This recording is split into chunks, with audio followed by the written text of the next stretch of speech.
How do you describe the passion of creating? All of us, we just love to take something very common, like a bit of frozen water, you see that? Hard water, and turn it into something beautiful. First thing is we're going to stick the saw in the ice, and as soon as we hit water, we'll know how thick it is.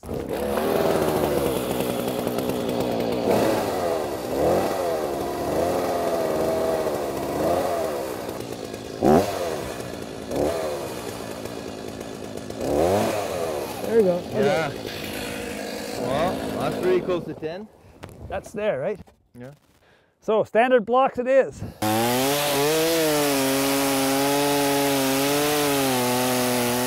Last year we harvested about 80 tons of ice, so we were hauling out blocks by hand that were about between 400 and 500 pounds. I just love that blue light coming through the ice.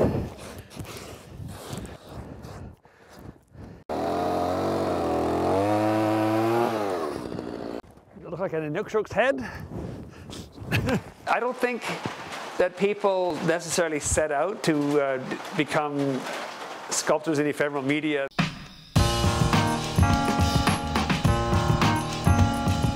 Leslie and I, in 1992, heard about the BC Snow Sculpting Contest. It's held at Silver Star in Vernon, and I thought, wow, you know, I've never been to Quebec. I'd love to see the carnival, you know, and I think we can sculpt snow, so let's give it a try.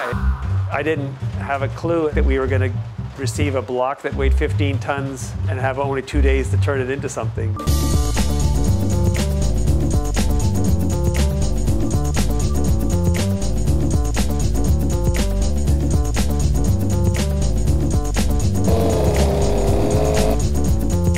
Snow is snow and ice is ice, and they're very different. All across North America, every ice block is exactly the same.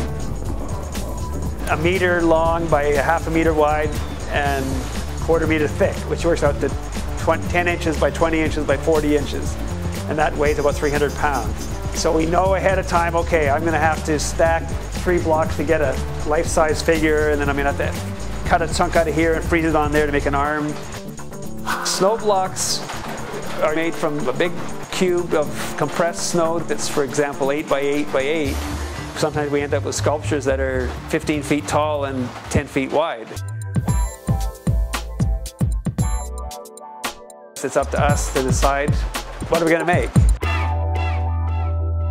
When we got to the Olympic snow sculpting contest in Torino, it was +5, and we had planned to do something very delicate, and we realized that it was probably not going to survive. The next day we had to start. We didn't know what we were going to make. We kept, you know, throwing ideas. Oh, you know, it's hard to get 3 guys to all agree this is what we're going to do. And so we were doing these things and crunching up this one, and then Carl pointed at the little rolled up ball of paper. He said, "That's it." And a light went on, and we said, "Yeah." So we carved our crushed ball of paper. And then we carved 3 stylized figures all going, what am I going to make? And we won. I started in 1992, so it's coming up close to 20 years. And in 2002, I got introduced to sand sculpture.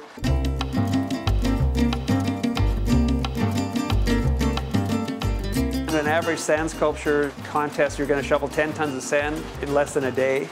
And not only shovel it, but wet it and compact it, get it lifted up high. I like to go tall. I think the tallest one I've done in solo is 14 feet.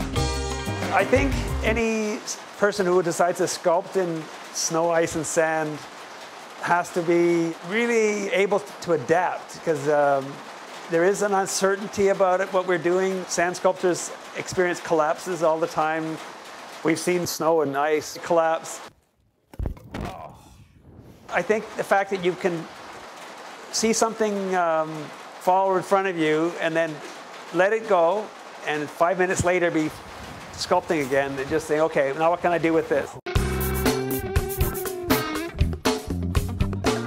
I would say that almost all ephemeral artists get asked this question about, you know, what do you feel when it goes down? And that's not the issue. We just love to create things. But it's also, in general, we're working for a very big audience. I'm willing to bet that more people have seen my work than many traditional sculptors, those stuff is only in galleries.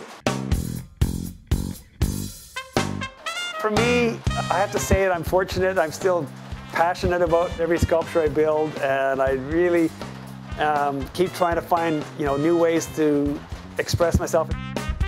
And I'm quite pleased to say I'm making a living from my art, as are most of my teammates.